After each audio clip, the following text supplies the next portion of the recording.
আমি একজন আল্লাহর বান্দির কথা আপনাদেরকে শোনাইব, যেই মহিলাটি শুধুমাত্র গুনাহ থেকে বাঁচার জন্য কি কাজটা করেছিলেন চিন্তা করবেন। জগৎ বিখ্যাত আল্লাহর ওলি, জগৎ বিখ্যাত মুহাদ্দিস মুফাসসির ফকিহ, ব্যক্তিটার নাম হযরত আব্দুল্লাহ ইবনুল মুবারক রাহমাতুল্লাহি আলাইহি। জগৎ বিখ্যাত আল্লাহর ওলি মুহাদ্দিস, এত বড় মুহাদ্দিস ইমাম আযম আবু হানিফা রাহমাতুল্লাহি আলাইহির শাগরিদ। আল্লাহ রাব্বুল আলামিন যাকে নিজের হাত দিয়ে যেন ধরে উঠাইয়া মুহাদ্দিসের আসনে, মুফাসসিরের আসনে আল্লাহ বসায়া দিয়েছিলেন। আমার ভাইয়েরা, জীবনের শুরুতে গান বাজনা নিয়ে ব্যস্ত থাকতেন, মদ পান করতেন, গিয়ে মদের আড্ডাখানায় যাইতেন। একদিন অধিক পরিমাণে মদ পান করে ফেলেছেন, হুঁশ হারিয়ে ফেলেছেন। দুতারা একদিক উনি চলে গেছেন, আর একদিক চেতনা ফিরে আসলে এবার গিয়ে দুতারাটা খুঁজে বের করলেন। আমার ভাইয়েরা, কিন্তু দুতারা বাজাইতে চায়, বাজে না। মনে মনে চিন্তা করলেন হয়তো বা তার ঢিলা হয়ে গেছে, নষ্ট হয়ে গেছে। মেরামত করলেন, ঠিক করলেন, তারপরেও বাজে না, তারপরেও বাজে না। চেষ্টা অব্যাহত আছে। এক পর্যায়ে দেখলেন তিনি এই তারের ভিতর থেকে আল্লাহর কালাম, পবিত্র কোরআনের তেলাওয়াতের আওয়াজ বাইর হয়ে গেছে। কোরআনের আয়াতের তেলাওয়াত এই তারের ভিতর থেকে শুনতে পান। কি আয়াত? আলাম ইয়ানি লিল্লাযিনা আমানু আন তাখশা কুলুবুহুম লিযিকরিল্লাহ। হে ঈমানদার, আল্লাহর আযাবের ভয়ে কান্নার সময় কি এখনো আসে নাই? আল্লাহর আযাবের ভয়ে কান্নার সময় কি এখনো হয় নাই? প্রশ্ন করা হচ্ছে অর্ধ মাতাল অবস্থা। আল্লাহর এই বান্দা জবাব দিচ্ছেন, বালা ইয়া রাব্বি কদ আন, বালা ইয়া রাব্বি কদ আন, বালা ইয়া রাব্বি কদ আন। হ্যাঁ প্রভু গো, সময় এসেছে, কান্নার সময় এসেছে, কান্নার সময় এসেছে। বাড়িতে দৌড় দিয়েছেন, মাকে গিয়ে বলছেন, মা এতদিন যেই তারের ভিতর দিয়ে বাজনার আওয়াজ আসতো, আজকে সেই তারের ভিতর দিয়ে আল্লাহর কালামের তেলাওয়াতের আওয়াজ আসছে। তারপর আবার প্রশ্ন করা হচ্ছে আল্লাহর আযাবের ভয়ে কান্নার সময় কি এখনো আসে নাই? কান্নার সময় কি এখনো আসে নাই? আমি জবাব দিয়েছি হ্যাঁ এসেছে। মাও আল্লাহর কাছে দোয়া শুরু করেছেন। আমার বন্ধুরা, এই এক আয়াতের তেলাওয়াত শোনাইয়া, মদের আড্ডা থেকে নামাইয়া, আমার আল্লাহ কোরআন হাদিস শিখাইয়া এই লোকটাকে জগৎ বিখ্যাত মুহাদ্দিস বানাইয়া দিয়েছেন। সেই আব্দুল্লাহ ইবনুল মুবারক রাহমাতুল্লাহি আলাইহি হজে গেলেন। হজের কাজ শেষ করে উনি একটু চিন্তা করলেন, একটু মক্কা শরীফটা ঘুরে ঘুরে দেখি। মক্কার আনাচে কানাচে, অলিতে গলিতে কি আছে না আছে, একটু ঘুরে মক্কা নগরীটা একটু ভালো করে দেখি। ঘুরতে লাগলেন, চলতে লাগলেন। চলতে চলতে এক জায়গায় গিয়ে দেখলেন একজন মহিলা অত্যন্ত পর্দা সহকারে, ওড়না জড়িয়ে, মানে খুব পর্দা সহকারে নীরবে বসে রয়েছেন। দেখলে এতটুকুই বোঝা যায় যে একজন মহিলা মানুষ এখানে আছেন, শুধু এতটুকু আন্দাজ করা যায়, আর কোনো কিছু দেখাও যায় না, টেরও পাওয়া যায় না, শুধু এতটুকু বোঝা যায়। হযরত আব্দুল্লাহ ইবনুল মুবারক রাহমাতুল্লাহি আলাইহি বলেন, আমি এই অবস্থা দেখে চিনি না, জানি না, অন্য কোনো কিছু তো বলতেও পারছি না। এই অবস্থা দেখে আমি শুধুমাত্র তাকে সালাম দিয়েছি। একেবারেই আমার দিক তাকায় শুনবেন বলে আমি আশা করছি। এই আল্লাহর বান্দা এই মহিলাটাকে শুধু সালাম দিলেন, আসসালামু আলাইকুম ওয়া রাহমাতুল্লাহ। মহিলা সালামের জবাব দেন আমরা যেমন করে দেই, আমরা যেমন করে দেই, ওয়ালাইকুম আসসালাম ওয়া রাহমাতুল্লাহ, এমন করে তিনি সালামের জবাব দেন নাই। এমন করে সালামের জবাব তিনি দেন নাই। সালামের জবাবটা দিয়েছেন তিনি ভিন্নভাবে, সালামুন কাওলাম মির রাব্বির রহিম। আরে আশ্চর্য, আমি সালাম দিলাম কেমনে, উনি জবাব দিলেন কেমনে? এবার দেখেন তিনি আবার পরের কথা জিজ্ঞেস করলেন, আল্লাহর বান্দি এখানে তুমি বসে বসে কি করতে আসো? আল্লাহর বান্দা আবার কোরআনের এক আয়াত তিলাওয়াত করে জবাব দেন, মাইয়ুদলিলিল্লাহু ফামা লাহু মিন হাদ। আল্লাহ যদি কাউকে পথ ভ্রষ্ট করে দেন তাহলে ওই লোকটাকে পথ দেখানোর কেউ থাকে না। ও মুসলমান, হযরত আব্দুল্লাহ ইবনুল মুবারক রাহমাতুল্লাহি আলাইহি বলেন, আমি বুঝতে পারলাম মহিলাটা রাস্তা ভুলে এখানে চলে এসেছে। এই জন্যে আমি এবার তাকে জিজ্ঞেস করলাম, আল্লাহর বান্দি, কয়দিন যাবত এখানে তুমি বসে রয়েছো, কতদিন হলো? আল্লাহর বান্দে এই কথারও জবাব কোরআনে কারীমের আরেক আয়াত তেলাওয়াত করে দিচ্ছেন, সালাসা লায়ালিন সাওয়িয়া, পূর্ণ 3 দিন 3 রাত আমি এখানে বসা আছি, পূর্ণ 3 দিন 3 রাত। আল্লাহর বান্দী গো, 3 দিন পর্যন্ত তুমি এখানে বসা, তুমি বসা, তোমার কাছে তো খাওয়া দাওয়ার কোনো কিছু দেখি না, পান করার মতো কোনো কিছু দেখি না, তাহলে তুমি কি খাও কি পান করো? আল্লাহর বান্দী এই কথার জবাব দিচ্ছেন কোরআনের আরেক আয়াতের তিলাওয়াতের মাধ্যমে, সেটা হলো হুয়া ইউতিমুনি ওয়া ইয়াসকিন।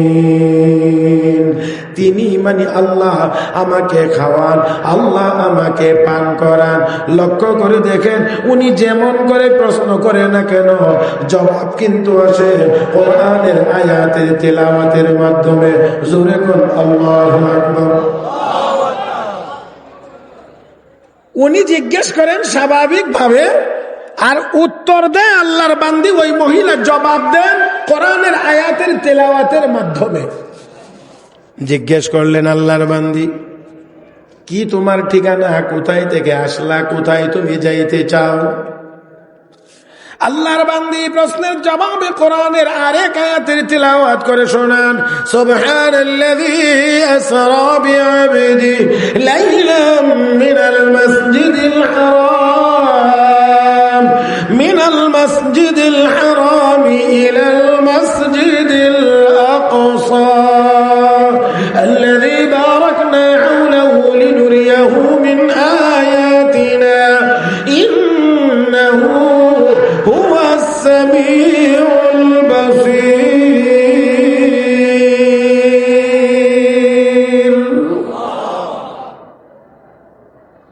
আমি বুঝতে পারলাম আল্লাহর বান্দি হজের কাজ শেষ করে বাইতুল মুকাদ্দাসের দিকে যাইতে চায়, বাইতুল মুকাদ্দাসের দিকে যাইতে চায়, তার বাড়ি হয়তো সেই দিকে। আমি আবার বললাম, আল্লাহর বান্দি, তুমি ওযু করো কি দিয়ে? বুঝতে পারলাম তোমাকে আল্লাহ খাওয়ান, তোমাকে আল্লাহ পান করান, 3 দিন পর্যন্ত তুমি এখানে বসা, তোমার তো ওযুরও প্রয়োজন হয়। ওযু কেমন করে করো, কি দিয়ে করো? আল্লাহর বান্দি কোরআনের আরেক আয়াত তিলাওয়াত করে জবাব দেন, আল্লাহর বান্দি আরেক আয়াত তিলাওয়াত করে জবাব দেন, ফাইল্লাম তাজিদু মান ফাতায়াম্মামু সাঈদান তাইয়্যিবা, যদি তোমরা পানি না পাও, পবিত্র মাটি দিয়ে তোমরা তায়াম্মুম করো।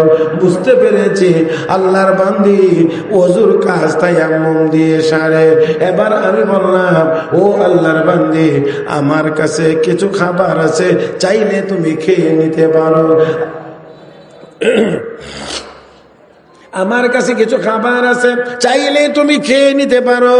আল্লাহর বান্দি জবাব দেন কোরআনের আরেক আয়াত তেলাওয়াত করে, সুম্মা আতিম্মুস সিয়ামা ইলাল লাইল, তোমরা রোজাকে পূর্ণ করো রাত পর্যন্ত। আয়াত শুনে বুঝতে পারলাম আল্লাহর বান্দি রোজাদার। আমার ভাইয়েরা, আমি এবার বললাম, ও আল্লাহর বান্দি, এটা তো রমজান মাস না, অপর দিক থেকে তুমি সফরের হালতে, এখন আবার কোন রোজা রাখলাম? আল্লাহর বান্দি এই কথার জবাব কোরআনের আরেক আয়াত তিলাওয়াত করে দেন, ওয়া আনতাসুমু খায়রুল লাকুম ইন কুনতুম তা'লামুন। চিৎকার করে একবার বলেন আল্লাহু আকবার। হযরত আব্দুল্লাহ ইবনুল মুবারকের মতো এত বড় একজন মুহাদ্দিস, ওনাকে জিজ্ঞেস করেন যে কোনো কথা, উত্তর ওনার মতো করে দেন না, উত্তর দেন কোরআনের আয়াত তেলাওয়াতের মাধ্যমে। এবার একটু সামান্য চিন্তা করেন যে আল্লাহর বান্দি কোরআনের উপরে কি পরিমাণ পাণ্ডিত্য অর্জন করেছিলেন। শেষ না হওয়া পর্যন্ত কথাটার পুরাপুরি ফিনিশিং আপনারাও পাবেন না। এই জন্য একটু অপেক্ষা করেন, দেখি একটু সামনের দিকে যাওয়া যাক কি হয়। আমার বন্ধুরা, আল্লাহর বান্দা হযরত আব্দুল্লাহ ইবনুল মুবারক এবার শুধু আশ্চর্য হতে লাগলেন যে আমি যাই জিজ্ঞেস করি কোনো কথারই আমার মতো স্বাভাবিক উত্তর না দিয়ে কোরআনের এমন একটি আয়াত পড়ে যার দ্বারা আয়াতের তেলাওয়াত হয়, প্রশ্নের জবাবও আয়াতের তেলাওয়াত হয়, প্রশ্নের জবাবও হয়।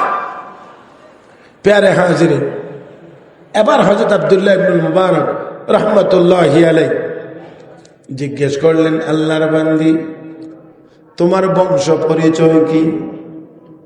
আল্লাহর বান্দি জবাব দিলেন কোরআনের এক আয়াতের অংশ দিয়ে, লা তাকফু মা লাইসা লাকা বিহি। আল্লাহর বান্দা হযরত আব্দুল্লাহ ইবনুল মুবারক রাহমাতুল্লাহি আলাইহি এবার তিনি বললেন, ভুল হয়ে গেছে, মাফ করে দাও। এখন আল্লাহর বান্দি এই কথার জবাব দেন কোরআনের আরেক আয়াত তেলাওয়াত করে, লা তাসরিবা আলাইকুমুল ইয়াউম ইয়াগফিরুল্লাহু লাকুম। তোমার বিরুদ্ধে আমার কোনো অভিযোগ নাই, আল্লাহ যেন তোমাকে ক্ষমা করে দেন। আমি এখন বললাম, ও আল্লাহর বান্দি তুমি আমার মতো করে কথা বলো না, আমি কথা জিজ্ঞেস করি স্বাভাবিক ভাবে, তুমি জবাব দাও আমাকে কোরআনের আয়াতের তেলাওয়াতের মাধ্যমে। স্বাভাবিক এই কথা তুমি কেন বলো না? আল্লাহর বান্দি কোরআনের আরেক আয়াত তেলাওয়াত করে জবাব দিয়ে বলেন, মা ইয়ালফিজু মিন কাওলিন ইল্লা লাদাইহি রাকিবুন আতীদ। যে কোনো কথা মুখ দিয়ে উচ্চারিত হয়, সংরক্ষণকারী ফেরেশতা আছে না নাই? যে কোনো কথা বলি না কেন, কথাগুলো রেকর্ড হয়, ফেরেশতারা লিখে রাখে। আমার ভাইরা, আমার বন্ধুরা, আমি এবার বললাম, আল্লাহর বান্দী গো, তুমি যদি চাও তাহলে আমার উটের পিঠে তুমি উঠতে পারো, আমি তোমাকে তোমার কাফেলা পর্যন্ত পৌঁছাইয়া দেব। আল্লাহর বান্দী এবার এই কথার হ্যাঁ না কি জবাব দিবি? ও মুসলমান, তাও কোরআনের আয়াতের তিলাওয়াতের মাধ্যমে বুঝাইয়া দিলেন, ওমা তাফআলু মিন খাইরি ইয়ালামুল্লাহ। তোমরা যত ভালো কাজ করো আল্লাহ রাব্বুল আলামিন সব ভালো কাজগুলো জানেন। সুবহানাল্লাহ। জবাব দিলেন কোরআনের আয়াতের মাধ্যমে, ওমা তাফআলু মিন খাইরি ইয়ালামুল্লাহ। আমি বুঝতে পারলাম আল্লাহর বান্দি যাইতে রাজি আছে। এবার আমি উট নিয়ে আসলাম কাছে, উটকে এনে এবার বসাইলাম। ও বন্ধুরা, আল্লাহর বান্দিকে বললাম, আল্লাহর বান্দি এবার উটের পিঠে তুমি সওয়ার হইতে পারো।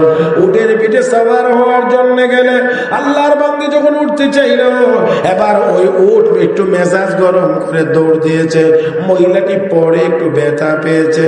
আমি তাকে সান্ত্বনা দিতে লাগলাম, সান্ত্বনা দেওয়ার জন্য গেলাম, কিন্তু আল্লাহর বান্দি উল্টা আমাকে তার প্রতিক্রিয়া কোরআনের আরেক আয়াতের তেলাওয়াতের মাধ্যমে জানাইলেন, মা আসাবা মিন মুসিবাতিন ফাবিমা কাসাবাত আইদিকুম। তোমরা যেই বিপদেই পড়ো না কেন, এটা তোমাদের হাতের কামাই। আমি এবার বলতে লাগলাম, ও আল্লাহর বান্দি, তুমি কতই না বড় ভাগ্যবতী মহিলা, যাই জিজ্ঞেস করি না কেন কোরআনের আয়াতের মাধ্যমে তুমি তার জবাব দাও।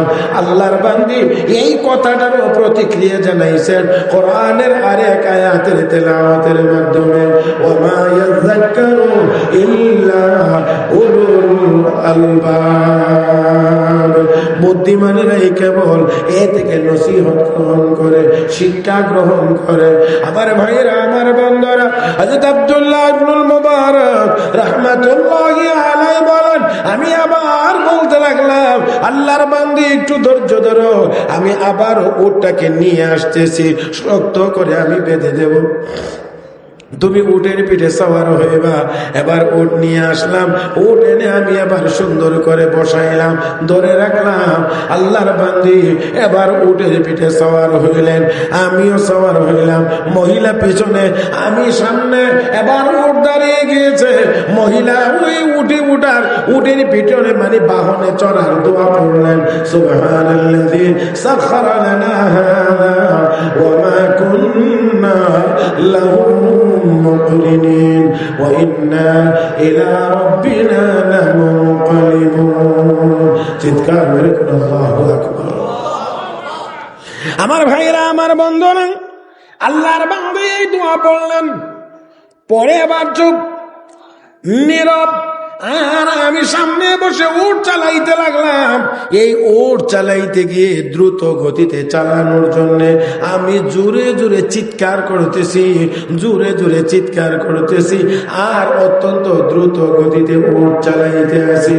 আল্লাহর বান্দি পিছন থেকে আমাকে লক্ষ্য করে কোরআনের এক আয়াতের তিলাওয়াতের মাধ্যমে আমাকে সাবধান সতর্ক করেছেন, ওয়াকসিদ ফি মাশিক ওয়াকদুর মিন صوتك إن أنكر الأصوات لصوت الحمير। গতি কমাও, চিৎকার কমাও।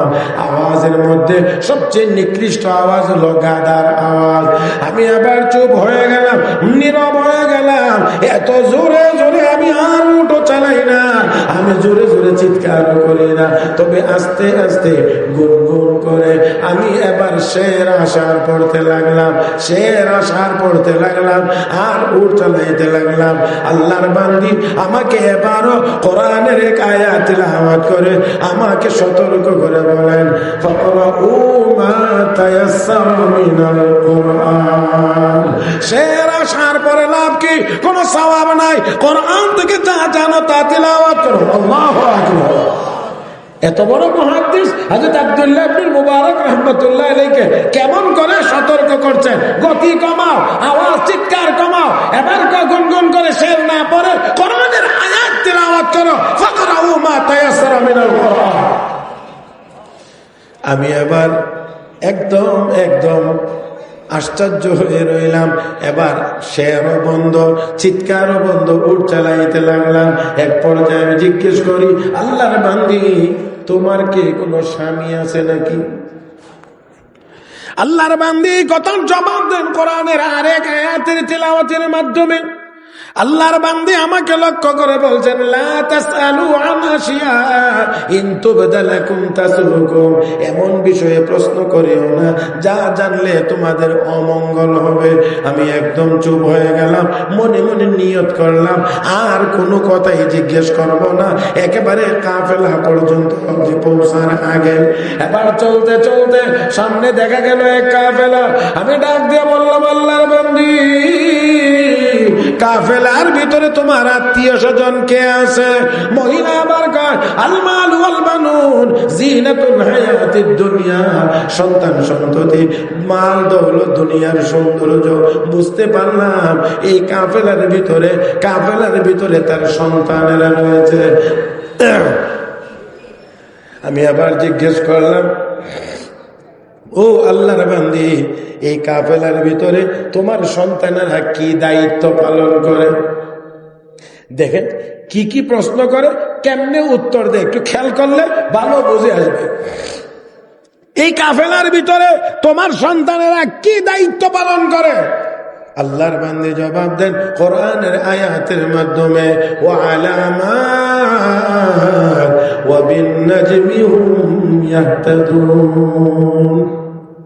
বিশেষ চিহ্ন আকাশের তারকার মাধ্যমে পথ দেখায়। বুঝতে পারলাম তার ছেলেরা এই কাফেলার রাহবর, পথ প্রদর্শক, পথ দেখায় নিয়ে যায়। আমি যেবার কাছাকাছি চলে গেলাম, জিজ্ঞেস করলাম, আল্লাহর বান্দি গো, তোমার ছেলের কি নাম ধরে আমি ডাকবো? মহিলা কোরআনের আয়াত তিলাওয়াত করে কোরআনের আয়াত তিলাওয়াত করে জবাব দেন, ওয়াত্তাখাযাল্লাহু ইব্রাহিমা খলিলা ওয়া কাল্লামাল্লাহু মূসা তাকলিমা ইয়া ইয়াহইয়া খুযিল কিতাবা বিকুওয়া। একবার আওয়াজ করে বলেন তো দেখি, আল্লাহু আকবার। দেখেন তো একটু মহিলা বলতে আছে তোমার ছেলেদের কি নাম?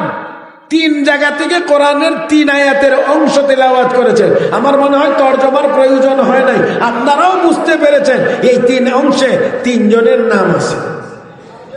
তার মানে আমি বুঝতে পারলাম এক ছেলের নাম ইব্রাহিম, এক ছেলের নাম মূসা, এক ছেলের নাম ইয়াহইয়া।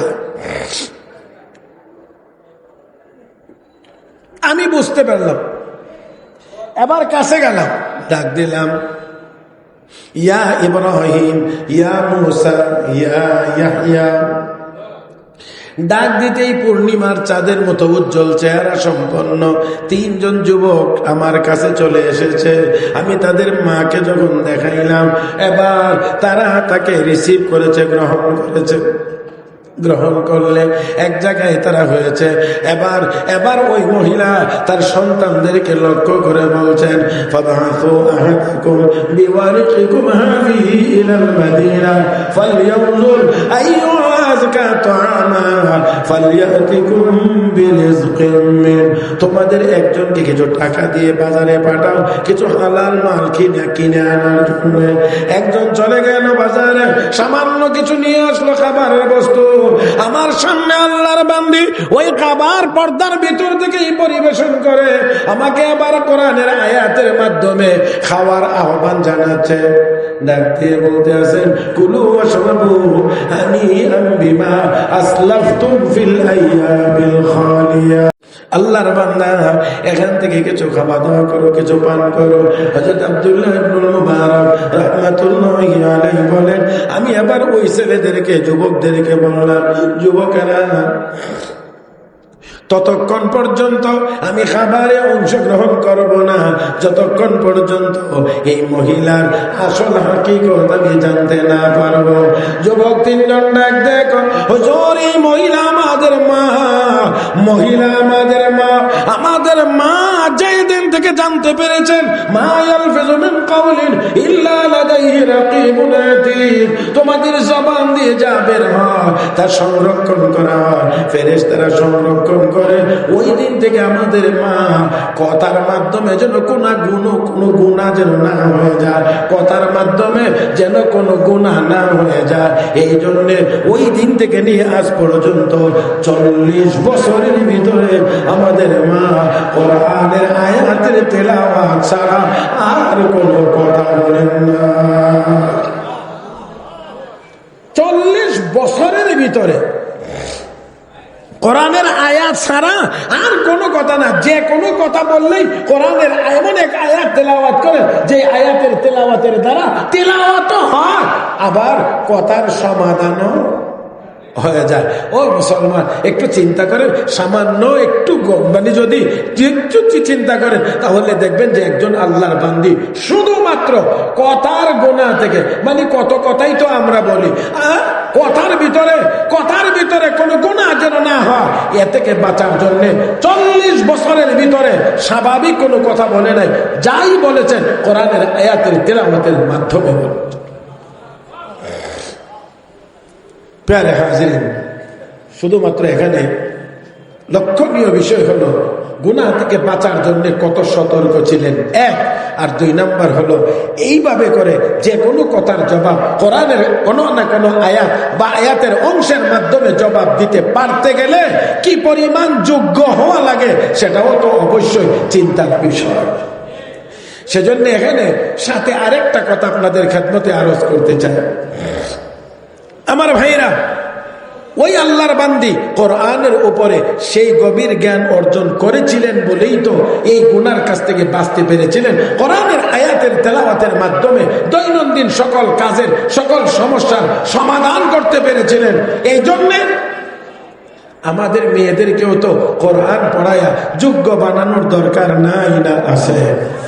প্যারে হাজিরিন, তাহলে আসুন আল্লাহ আমাদেরকে স্মরণ করায়া দেয়া বলেন, কাইফা তাকফুরুনা বিল্লাহি ওয়া কুনতুম আমওয়াতা ফাআহইয়াকুম সুম্মা ইউমীতুকুম সুম্মা ইউহয়ীকুম সুম্মা ইলাইহি তুরজাউন।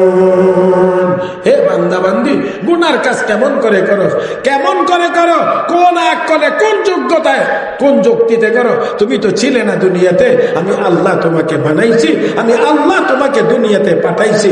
এই জন্য আমি বলছিলাম চারটা কথার এক নম্বর কথা হলো, আমরা দুনিয়াতে ছিলামও না, আমরা দুনিয়াতে আসিও নাই, পাঠাইছেন কে?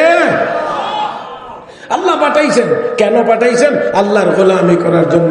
নির্দিষ্ট সময়টা যখন পার হয়ে যাবে, চাইলেও এই দুনিয়াতে আমরা কেউ থাকতেও পারবো?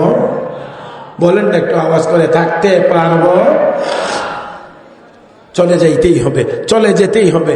জানি না এই দুনিয়াতে কতক্ষণ আছি, কত দিন আছি, কত মিনিট আছি, কত মাস আছি, কত বছর আছি, একজনেও আমরা বলতে পারি না।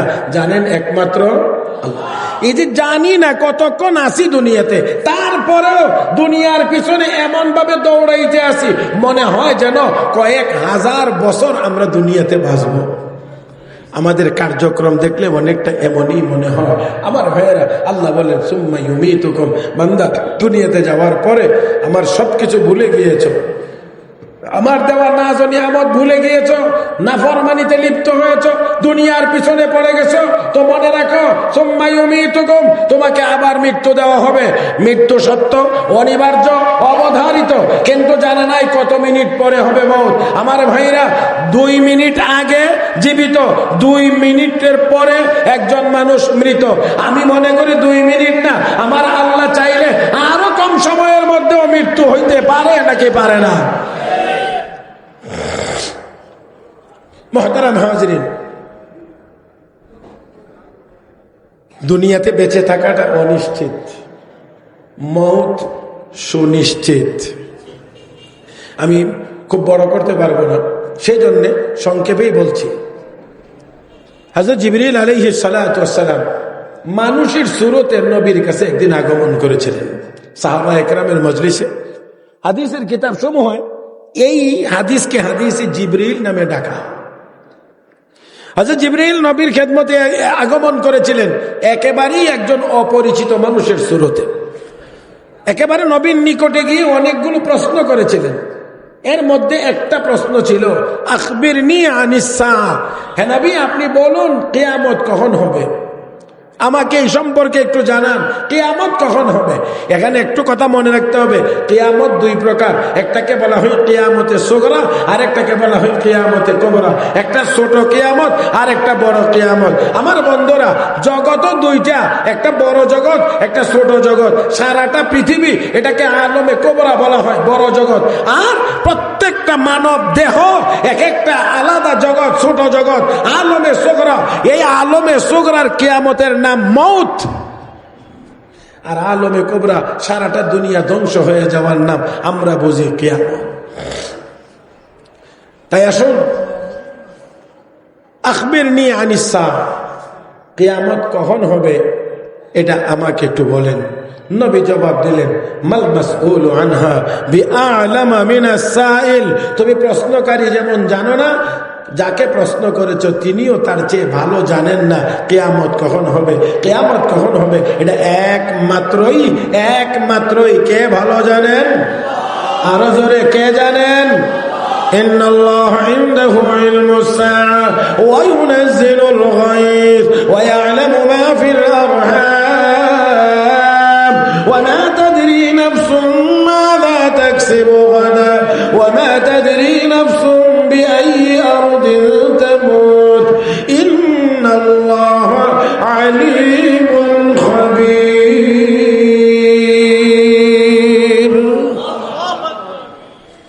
কিয়ামত কখন হবে, মানুষ কখন মরবে এটা একমাত্র কে জানেন? ওয়া ইয়ালামু মা ফিল আরহাম, মায়ের গর্ভে সন্তান কি হবে একমাত্র কে জানেন? হ্যাঁ, আপনারা বলবেন আলট্রাসোনোগ্রাম মেশিন দিয়ে তো আমরাও বলতে পারি ছেলে হবে না মেয়ে হবে। আমার ভাইয়েরা, আলট্রাসোনোগ্রামে তো ধরা পড়ে সন্তানের কাঠামো তৈরি হওয়ার পরে, কিন্তু যেই এক ফোঁটা পানি থেকে বাচ্চা তৈরি হবে, এখান থেকে ছেলে হবে না মেয়ে হবে এটা আল্লাহ ছাড়া পৃথিবীর কেউ বলতে পারে না। নাম্বার 3, ওয়া মা তাদরি নাফসুম মাযা তাকসিবু গাদা, ইন্নাল্লাহা ইনদাহু ইলমুস সাআ ওয়া ইউনাজ্জিলুল গায়স। বৃষ্টি কতটুকু হবে, কখন হবে, কোন এলাকায় হবে, একমাত্র আল্লাহ জানেন। ওয়া ইয়ালামু মা ফিল আরহাম, মায়ের গর্ভে সন্তান কি আছে আল্লাহ জানেন। ওয়া মা তাদরি নাফসুম মাযা তাকসিবু গাদা, আগামীকাল মানুষ কি কামাই করবে এটা মানুষ জানে না, কে জানেন? ওয়া মা তাদরি নাফসুম বিআইয়ি আরদিন তামুত, মানুষ কোথায় মারা যাবে, কোন জায়গায় মারা যাবে দুনিয়ার কেউ জানে না, একমাত্র কে জানেন? প্যারে হাজিরিন, তাহলে আমরা এই দুনিয়াতে যেমন ছিলাম না, আসি নাই, পাঠানো হয়েছে, দুনিয়াতে কেউ থাকতেও পারবো না, চলে যেতে হবে। চাইলেও থাকা যাবে না, চাইলেও রাখাও যাবে, যেমন থাকা যাবে না রাখাও যাবে না, নিজেও থাকতে পারবে না কেউ, কোনো ক্ষমতাবান চাইলেও রাখতে পারবে না, আরে ক্ষমতাবান নিজেও তো থাকতে পারে না।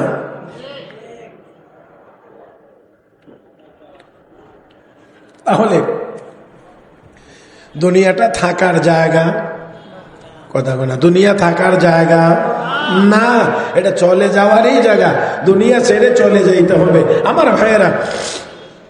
তাহলে আসুন আল্লাহ রাব্বুল আলামিন স্মরণ করে দিয়ে বলেন সুম্মা ইউমীতুকুম, আবার তোমাকে মৃত্যু দেওয়া হবে, মৃত্যু দিবেন, মরতে হবে, কোনো রকমের সন্দেহ নাই। আর এই যে মরতে হবে এটা হলো গুনাহ থেকে বাঁচার অন্যতম ঔষধ।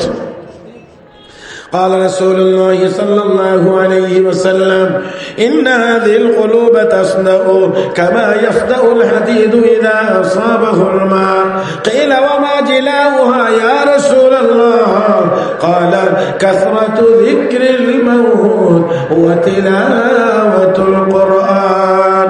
আল্লাহ নবী বলেন উম্মত, পানির মধ্যে, লোহার মধ্যে পানি লাগলে যেমন করে লোহার গায়ে জং পড়ে, প্রত্যেকটা মানুষ গুনাহের কারণে তার কলবের মধ্যেও জং ধরে। রাহমাতুল লিল আলামিনের সাহাবীরা বলেন ইয়া রাসূলুল্লাহ ইয়া হাবিবাল্লাহ ওয়া মা জিলাউহা, এই জং দূর করার কি ব্যবস্থা? আল্লাহর নবী বললেন কাসরাতু যিকরিল মাউত, মরণের কথা বেশি বেশি করে স্মরণ করো, বেশি বেশি পরিমাণে মরণের কথা স্মরণ করার দ্বারা কলবের ময়লা দূর হয়। আর একটা হলো তিলাওয়াতুল কোরআন, কোরআনের তিলাওয়াত, অথবা যদি বলা হয় কাসরাতু তিলাওয়াতুল কোরআন, অধিক পরিমাণ কোরআনের তিলাওয়াত। আমার ভাইয়েরা, মরণের কথা যদি স্মরণ করা হয় ওই লোকটার দ্বারা গুনাহের কাজ কম হয়। আর আস্তে মরণের কথা স্মরণ রাখলে গুনার কাজ কম হয়, মরণের কথা ভুলে গেলে গুনার কাজ বেশি হয়। আমার বন্ধুরা, এই জন্য শয়তান আমাদের সামনে দুনিয়াটাকে সুসজ্জিত করে উপস্থাপন করে আমার ভাইয়েরা মরণের কথা আমাদেরকে বলায়া দেয়। বন্ধুরা আমার, এই জন্য আসুন আল্লাহ আমাকে আপনাকে স্মরণ করে দিয়ে বলেন সুম্মা ইউমীতুকুম, আবার তোকে মৃত্যুবরণ করতে হবে। আমার ভাইয়েরা, মৃত্যুবরণ করতে হবে, অতএব মরার আগে আগে নেক আমল করে যাইতে হবে। বন্ধুরা, সম্পদ রেখে যাইতে হবে, দুনিয়ার সবকিছু দুনিয়াতে পড়ে থাকবে, ঈমান আর আমল সাথে যাবে, ঈমান আর আমল সাথে যাবে। আল্লাহ স্মরণ করাইছেন জায়গায় জায়গায়, আমাকে আপনাকে আল্লাহ সতর্ক করে বলেন, সতর্ক করে বলেন দুনিয়ার মানুষ মরণ আসার আগে আগে, মওত আসার আগে আগে নেক আমল করো, জান দিয়ে করো, মাল দিয়ে করো। কারণ মরণ আসলে যতই বলা হবে, যতই বলবা যে আমাকে একটু সময় দাও, আল্লাহ রাব্বুল আলামিন বলেন লা ইউআখিরুল্লাহু নাফসান ইযা জাআ আজালুহা, মওত যখন চলে আসবে কাহারও জন্য সময় বাড়ানো হবে। প্যারে হাজিরিন, আমি আপনাদের সকলের সুদৃষ্টি কামনা করছি। শুনতে হবে, শুনতে হবে, জোরে কর, আর একটু জোরে সবাই মিলে কর। তাহলে একটু দয়া করে আমার দিকে তাকান, একেবারেই আমার দিকে তাকাবেন। এই যে বসে আছি, আর 1 মিনিট ওয়াজ করতে পারবো এটার যেমন গ্যারান্টি নাই, আপনারা যে বসে আছেন আমার ওয়াজের পরে আরেকজনের ওয়াজ শুনতে পারবেন এরও কোনো গ্যারান্টি। দুনিয়াটা এতটাই অনিশ্চিত।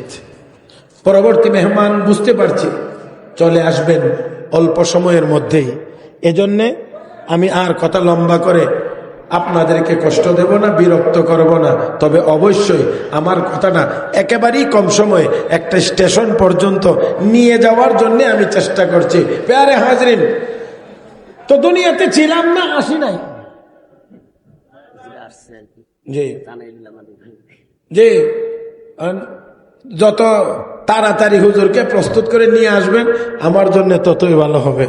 কারণ এখন আর এত লম্বা সময় ওয়াজ করবার তেমন কোনো ইচ্ছাও নাই। তার কারণ 1 নম্বর হলো এখন তো গরমের সময়, আর 2 নম্বর এখন আর ওই বয়সও রয়েছে না যে অনেক লম্বা সময় ওয়াজ করতে হবে। ওয়াজের বয়স মাত্র 33 বছর পার হয়েছে। কাজেই যত তাড়াতাড়ি নিয়ে আসবেন তত তাড়াতাড়ি। তবে আমার কথা হলো, শেষ সময়টা কি আমার দিকে একটু তাকায়া আমাকে সময়টা দিবেন, একদম আমার দিক তাকায়া। যুবক ভাইয়েরা, বিনয়ের সাথে বলছি, যৌবন অত্যন্ত দামি এক মূল্যবান নিয়ামত আল্লাহর পক্ষ থেকে। আরেকটু আরেকটু আরেকটু আরেকটু জোরে। এই নিয়ামত আল্লাহর দেওয়া, এই বড় নিয়ামত আল্লাহর ইবাদতের জন্যই বরাদ্দ করতে হবে। কোন গুনার কাজে এই নিয়ামত ব্যবহার করা যাবে না। প্যারে হাজরিন, আমি সেই জন্যে আর সময় নেব না। শুধুমাত্র মরণের কথা যদি স্মরণ থাকে, গুনার কাজ কম হবে, সওয়াবের কাজ বেশি হবে। আর যদি কোনো গুনার কাজ হয়েও যায়, মরণের কথা স্মরণ থাকলে ওই লোকটার দ্বারা তওবা নসিব হবে। প্যারে হাজরিন, এই শিক্ষাটাই মাদ্রাসার ভিতরে দেওয়া হয়। দুনিয়াটা তোমার চিরস্থায়ী জায়গা না, দুনিয়া ছেড়ে চলে যাইতে হবে। যেই জগতের দিকে তুমি যাইবা সেই জগতের জন্য তুমি প্রস্তুতি গ্রহণ করো। আমার ভাইয়েরা, এই মাদ্রাসা থেকে কোরআন হাদিস পড়ায়া যোগ্য মা যদি তৈরি করা যায়, তাহলে ভবিষ্যতে আমরা যোগ্য নেককার সন্তানের আশা করতে পারি। এই ঠিকটা মনে হয় সবাই বলেন নাই। আমি আবারও বলছি, আজকে আপনার কোলে, আপনার পাশে 1 কদম 2 কদম করে হাঁটছে যেই মেয়েটা, এই মেয়েটাই ভবিষ্যতের মা, এই মেয়েটাই ভবিষ্যতের। অতএব কোরআন হাদিস শিখায়া যদি তাকে যোগ্য মা হিসেবে তৈরি করা যায়, নেককার মা হিসেবে তৈরি করা যায়, তাহলে অবশ্যই নেককার সন্তানের আশা আমরা করতে পারি।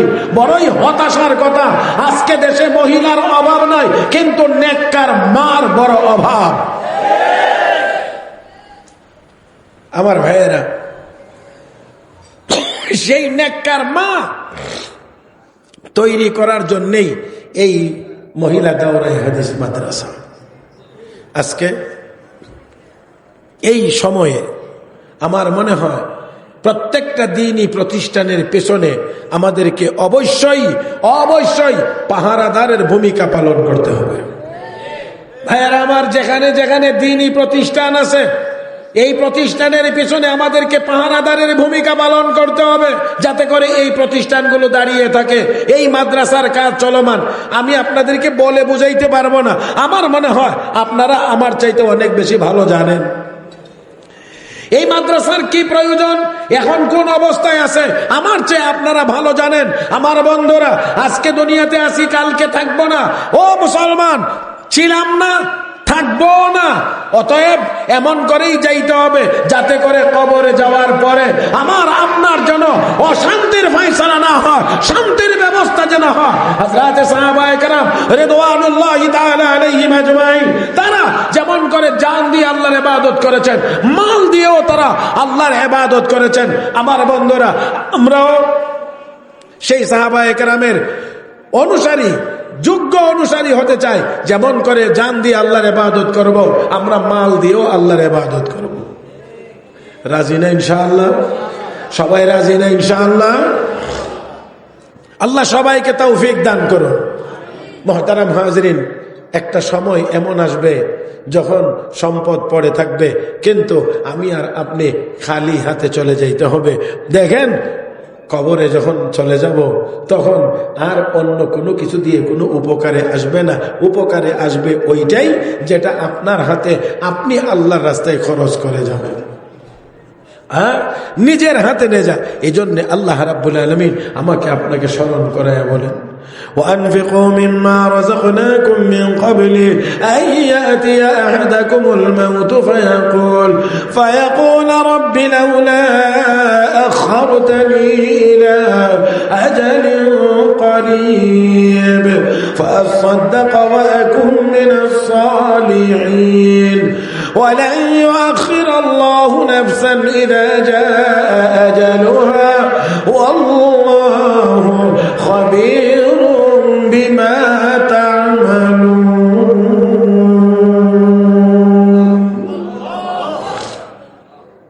আমার ভাইয়েরা, আমার ভাইজান বলছেন যে কোরআনের তেলাওয়াতের কথা।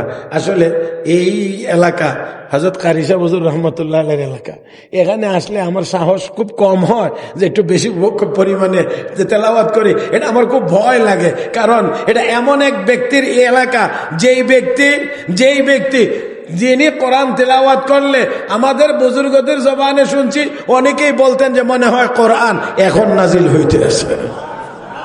হযরত কারি সাহেব হুজুর রাহমাতুল্লাহ আলাইহি তেলাওয়াত করছেন এক মাহফিলে, ইযা যুলজিলাতিল আরদু জিলজালাহা, জমিন তার আপন প্রকম্পে প্রকম্পিত হবে। শ্রোতা মণ্ডলী যারা ছিল তারা যেন অনুভব করতেছিল যে জমিন এখনই কাঁপতে শুরু করেছে। প্যারে হাজিরিন, তাই আমি আর কথা না বাড়িয়ে আপনাদের কাছ থেকে এবার একটু সহযোগিতা চাই এই মাদ্রাসার জন্য। প্রথম নাম্বার হলো, শুধু টাকা দিয়েই সহযোগিতাই শেষ সহযোগিতা না। আমি আপনাদেরকে প্রথমে বলবো, হযরত মুফতি আমিনী রহমতুল্লাহ আলাইহি একদিন এক মাহফিলে, আমি ছোট হিসাবে সাথে ছিলাম পিছন দিক দিয়া, তো হুজুর তখন এমপি হয়েছেন। এক মাদ্রাসা নারায়ণগঞ্জে মাহফিলে, তো মাহফিল কর্তৃপক্ষ গিয়ে বলছেন, হুজুর আপনার জবানে যদি মাদ্রাসার জন্য দুইটা কথা বলতেন তাহলে মাদ্রাসার একটু ফায়দা হইতে। হুজুর বললেন ঠিক আছে। হুজুর এই কথাটা আমায় খুব গুরুত্ব সহকারে স্মরণ রাখার চেষ্টা করেছি। হুজুর বলছেন যে চান্দা তুমি কি দিবা মাদ্রাসায়, আগে তুমি তোমার কলবটা মাদ্রাসায় দিয়ে দাও, তোমার কলবটা মাদ্রাসায় দিয়ে দাও। তার মানে হলো তুমি তোমার কলব দিয়ে আল্লাহর কাছে দোয়া করো, আল্লাহ এই মাদ্রাসাকে কবুল করো, মাদ্রাসাকে হেফাজত করো, মাদ্রাসার যাবতীয় জরুরিয়াত তুমি পূরণ করার ব্যবস্থা করো। তোমার দোয়ার বরকতে আল্লাহ অন্য জায়গা থেকে লোক হাজির করে মাদ্রাসার কাজ করে দেবেন। এই জন্য আমিও চাই আপনাদের কলব আগে মাদ্রাসাকে দিয়ে দেন। অবশ্যই আপনারা এই মাদ্রাসার সাথে আছেন, আল্লাহর বান্দা। তারপরে যখন যেই চাহিদা সামনে আসে সেই চাহিদা পূরণ করার চেষ্টা করতে হবে। মাদ্রাসার কাজ চলমান, আপনারা সব দেখতে আছেন। এই জন্যে আমি এখন আসলে এই মুহূর্তে এটা যেই পরিবেশ, এই পরিবেশটাও সবটা পুরাপুরি ওই রকম না। আর আমারও এখন অনেক দিন থেকে এই চান্দা করার বা মাদ্রাসা কালেকশন করার যে একটা মন মানসিকতা, সেটাও আবার আগের মতো সেই অবস্থাতে আমি নাই। তারপরেও এই মাদ্রাসার জন্য আপনাদের কাছে চাইলাম, আল্লাহর বান্দা কে আছেন যিনি একটু হিম্মত করে একটু বলবেন এই মাদ্রাসার জন্য। আমি প্রথমে উন্মুক্ত রাখলাম, কোনো অ্যামাউন্ট নির্ধারণ করলাম না। একজন আল্লাহর বান্দাকে দিয়ে শুরু করতে চাই যিনি বলবেন আপনার ইচ্ছা যে এই মাদ্রাসার নির্মাণ কাজে আমি এত দিয়ে সহযোগিতা করব, ইনশাআল্লাহ এমন আল্লাহর বান্দা কে আছেন? প্রথম একজন মানুষ, প্রথম ব্যক্তিটা কে হবেন আজকের এই মজলিসে? আল্লাহ তুমি কবুল করো, মঞ্জুর করো, আল্লাহ তুমি কবুল করো, মঞ্জুর করো। আল্লাহর এমন নেককার বান্দা কে আছেন যিনি একটু মাদ্রাসার জন্য একটা ঘোষণা দিবেন? আপনার উন্মুক্ত অবস্থায় আপনার তৌফিক অনুযায়ী কে হবেন এই প্রথম ব্যক্তি? মাশাআল্লাহ, কি নাম জানি ভাইজান? মাওলানা আমানুল্লাহ। মাশাআল্লাহ, দেখছেন নি মাওলানা আমানুল্লাহ সাহেব ৫,০০০ টাকা মাদ্রাসার জন্য। নারায়ে তাকবীর। আল্লাহ হযরত মাওলানা আমানুল্লাহ সাহেব ৫,০০০ টাকা কবুল করে নাও, মঞ্জুর করে নাও। মনের সমস্ত